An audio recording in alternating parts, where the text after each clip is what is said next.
Emmotoka z'ekitongole kya KCC esoba 30 ezisomba n'okuyola kasasiro mu kibuga Kampala n'okutuusa kati zikyagaaniddwa okumuyiwe Katikkiro Ennaku 2 olw'ekifo okujjula ne kibooga ate nga n'ebyuma ebyaleeteddwa okuva Ministry y'ebyenguudo KCCA Mukono Municipality okusena n'okuttanya ekifo byafa. Mu kiseera kino omulyango oguyingira mu ggale nga n'abavuzi b'emmotoka bakyakonkomadde. Kino kitabudde abavuga emmotoka za kasasiro nga bagamba bakooye okubabunzabunza n'okusula ku bisaaniiko nga balina ewaabwe. Twagenda Entebbe tuwala ennaku esatu tutuuse wano natuuse esawa nakati tubamanyi kyendya tubamanyi kiki ekindiko ndi wano kati bangamba nzizeeyo kasasiro wendeese kati mutwale ku Parliament mutwale wa kasasiro tetugenda mutwala Kenya nga tubayonja mu Kampala ono kasasiro wa Uganda tugenda kuwulira balumiriza bakama baabwe obutabafaako era nti basaanye beetereze. Kasasiro yaganye okuyibwa naye kati tulinde ekyo batugambira tugenda kubiira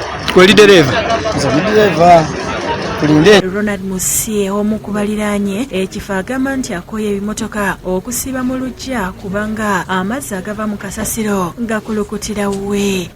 Nagikoledde okubeera ewange wano zonna zimpunyirira okukamala obukamazi. Embeera eno esobedde abatuuze era nga bakulembeddwa Ssentebe Godfrey Sendabye bavudde mu mbeera.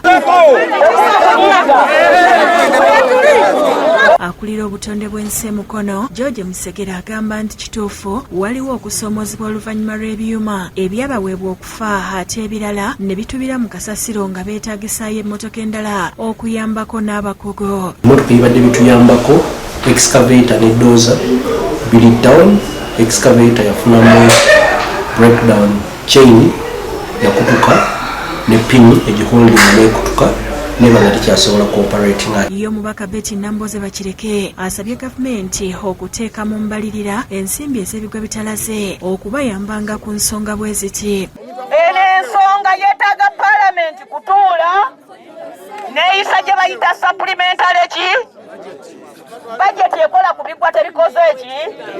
Okugamba nti oyagala okuyiwawo kasasiro sooka otunuulira ekifo ogenda okukola ki okumuyiwa. Bino bibeereddewo nga ne bakansala okuva mu ggombolola y'e Busukuma batuuzizza olukiiko olw'amangu ne basimbira ekkuuli enteekateeka ey'okuyiwa kasasiro emenvu. Nga nansana tesobola kukkaanya na nsonga ya kujja kumala gatusula mu kasasiro nga tewali mitigation measures. Kasasiro ajja n'ebizibu bingi kubanga nze nali nkiwakanya emirundi gyonna. Kansa ekubiriziddwa Sipiika Nakabale John nga bonna bagambye nti balina kusooka kumanya we bagenda kufunira ng'okubaterawo ekifo ekigenda okwongera omutindo ku kasasiro. Nansana ekifo ekyo yagikula yagamba baagala nga bifo tebalema tuteekawo kasasiro baagala recycling plant. Enteekateeka yaffe yali yakuzimba recycling plant okusobola okuba nga kasasiro oyo tumulongoosa ate ne tufunamu ebintu ebirala. Ate baddire enguudo bazikoleko ne kasasiro baleete ebyuma ebigenda omulongoosa. Brenda Nanziri ne Doreen Namubiro be bakusakidde eggulire lino ku Rabukedde TV.